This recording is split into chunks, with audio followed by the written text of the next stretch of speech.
முன்னணி நடிகர்களா, முன்னணி கதாநாயகளா விஜய் அந்த மாதிரி எல்லாம் இல்ல, இப்ப அவங்க அரசியலுக்கு போயிட்டாங்க. அந்த இடத்தை ஃபுல்ஃபில் பண்ணதுக்காக உங்க வருகை எதிர்பார்க்கலாம். அது நீங்க தாங்க சொல்லணும்.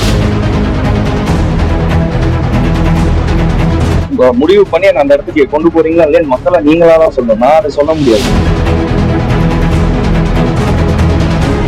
என்னை பொறுத்த வரைக்கும் அப்பா சினிமால ஒண்ணு பண்ணிட்டு போயிருக்காரு. அந்த இடத்த தான் நான் பிடிக்கணும்னு பாக்குறேன். நான் இது இவரோட இடத்த அவரோட இடத்த பிடிக்கணும்னு நான் என்னைக்கு சொன்னது கிடையாது.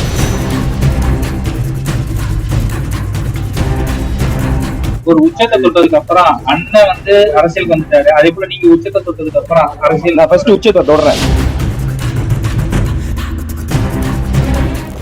வந்திருக்க மீடியா நண்பர்கள், யூடியூப் சேனல் எல்லாருக்குமே வணக்கம். நான் இன்னைக்கு மதுரையில படம் பார்க்க வந்திருக்கேன். ஆடியன்ஸோட ரெஸ்பான்ஸ் பார்த்தேன், ரொம்ப நல்லா இருக்கு. இங்க ஏற்கனவே படம் பார்த்தவங்க எல்லாருமே சொன்னாங்க படம் ரொம்ப நல்லா வந்திருக்குன்ட்டு. ஏன்னா படம் இந்த ஊர் சார்ந்து இந்த சைட்ல இருந்ததுதான் படம் இருக்கு. ஸோ இங்க இருக்கிற மக்கள் எல்லாம் படத்து கூட நல்லா ரிலேட் பண்ண முடியுது. எனக்கும் எங்க அம்மாக்குள்ள ஒரு சென்டிமெண்டா இருக்கட்டும், எனக்கும் சரத் சார்க்குள்ள ஒரு சென்டிமெண்டா இருக்கட்டும், எல்லாருமே படம் ரொம்ப நல்லா இருக்கு, நல்லா வந்துகிட்டு இருக்குன்னு சொல்றாங்க. எனக்கு அதை கேட்கும் போது ரொம்ப சந்தோஷமா இருக்கு. நாங்க பொன்ராம் சார், சரத்குமார் சார் எது கஷ்டப்பட்டோமோ அது ஆன் ஸ்கிரீன்ல நாங்க கொடுத்துருக்கோம். மக்களும் அதை என்ஜாய் பண்ணிட்டு வராங்க. எங்களுக்கு அதை கேட்கும் போது ரொம்ப சந்தோஷமா இருக்கு.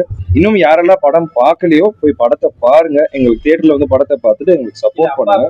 முன்னணி நடிகர்களா, முன்னணி கதாநாயகளா விஜய் அந்த மாதிரி எல்லாம் இல்ல, இப்ப அவங்க அரசியலுக்கு போயிட்டாங்க. அந்த இடத்தை ஃபுல்ஃபில் பண்ணதுக்காக உங்க வருகை எதிர்பார்க்கலாம். அது நீங்க தாங்க சொல்லணும். நான் நடிச்சிட்டு தான் இருக்க முடியும். அந்த இடத்துக்கு நான் ரீச் ஆகிறேன்னா இல்லையான்னு மக்கள் நீங்க தான் முடிவு பண்ணி அந்த இடத்துக்கு கொண்டு போறீங்களா இல்லையான்னு மக்களை நீங்களா தான் சொல்லணும். நான் அதை சொல்ல முடியாது. என்னை பொறுத்த வரைக்கும் அப்பா சினிமால ஒண்ணு பண்ணிட்டு போயிருக்காரு. அந்த இடத்த தான் நான் பிடிக்கணும்னு பாக்குறேன். நான் இது இவரோட இடத்த அவரோட இடத்த பிடிக்கணும்னு நான் என்னைக்கும் சொன்னது கிடையாது. மக்களா என்ன அந்த இடத்துல கொண்டு போய் வைக்கிறாங்கன்னா அது வேற விஷயம். எனக்கு அப்பாவோட பேரை காப்பாற்றணும், அது மட்டும்தான் இப்போதைக்கு.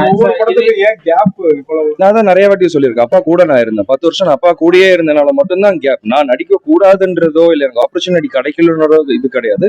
அப்பா கூடயே நான் இருந்துட்டேன், அதனாலதான் இந்த கேப். ஒரு உச்சத்தை தொட்டதுக்கு அப்புறம் அண்ணன் அரசியலுக்கு வந்துட்டாரு. அதே போல நீங்க உச்சத்தை தொட்டதுக்கு அப்புறம் அரசியல். நான் ஃபர்ஸ்ட் உச்சத்தை தொடறேன், அதுக்கப்புறம் அரசியல்.